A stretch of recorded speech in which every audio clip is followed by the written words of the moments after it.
আমি ধীর গলায় বললাম, এই বাসায় একটা জিনিসও ফিরবে না যতক্ষণ না আমার ওয়াশিং মেশিনটা নিজের জায়গায় ফিরে আসে। আর তোমরা বুঝতে না পারো যে একটা সংসারের জিনিসপত্র, একটা মানুষের সম্মান, এসব নিয়ে ইচ্ছে মতো সিদ্ধান্ত নেওয়া যায় না। তারপর রাফির দিকে তাকিয়ে বললাম, আর তুমি যেদিন বলেছিলে মায়ের কথা শোনো, আমাকে ঘুমাতে দাও, সেদিন একবারও ভাবনি আমার কেমন লাগছে? আজ দেখলে তো নিজের ঘরটা একদিনের জন্য ফাঁকা হয়ে গেলে কেমন লাগে। আমি কথাগুলো বলেই টেবিলের উপর রাখার টাকাগুলো ছুড়ে দিলাম। এই নাও তোমাদের সেই সাশ্রয়ের টাকা, এসব নিয়েই থাকো।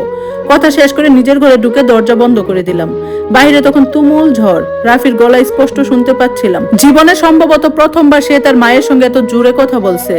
এখন ভালো লাগছে তোমার? 1 মাসও হয়নি বিয়ে হয়েছে, এর মধ্যে সংসারে এই অবস্থা।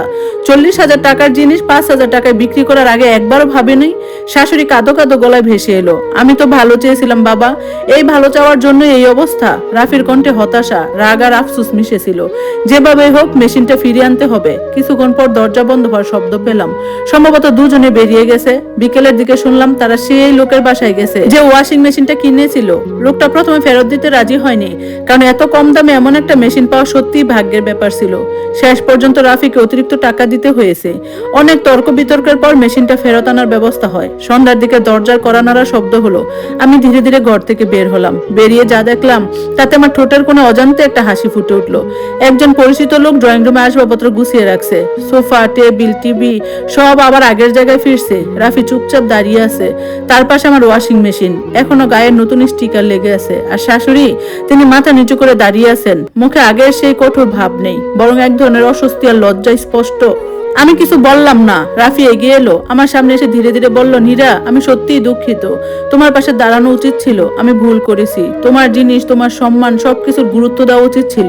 আমি সেটা করিনি। তার গলায় অনুতাপ ছিল, সত্যিকারের অনুতাপ। আমি চুপ করে শুনছিলাম।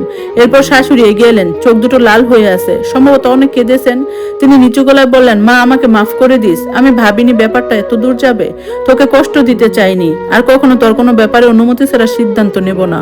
আমি অনেকক্ষণ তার দিকে তাকিয়ে রইলাম। তারপর ধীরে ধীরে বললাম, মানুষ ভুল করতেই পারে আম্মু, কিন্তু ভুল বুঝতে পারাটাই সবচেয়ে বড় কথা। তিনি মাথা নিচু করে রইলেন।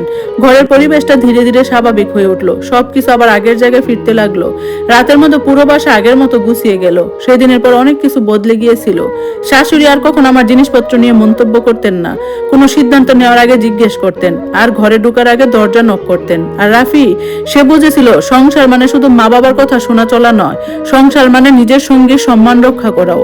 ধীরে ধীরে আমাদের সম্পর্কটা আগের চেয়ে সুন্দর হয়ে উঠছিল। আর আমার ওয়াশিং মেশিন, সেটা আগের জায়গায় রইলো। প্রতিবার মেশিন চালু হলে শাশুড়ি শুধু একবার তাকিয়ে মৃদু হেসে বলতেন, আচ্ছা, মানতেই হবে, জিনিসটা আসলে বেশ কাজের। আমি তখন হেসে ফেলতাম, কারণ সেই ঘটনার পরে আমরা সবাই একটা জিনিস শিখেছিলাম, সম্মান জোর করে আদায় করা যায় না, কিন্তু কেউ সেটা কেড়ে নিতে এলে নিজের অবস্থান জানাতে হয়। ধন্যবাদ সবাইকে এতক্ষণ গল্পটা শোনার জন্য। কেমন লাগলো গল্পটা অবশ্যই জানাবেন। এটা কিন্তু গল্পের শেষ অংশ ছিল। তো এরকম সুন্দর সুন্দর গল্প শুনতে পেজটাতে ফলো দিয়ে সাথেই থাকবেন। আজকের মতো আল্লাহ হাফেজ।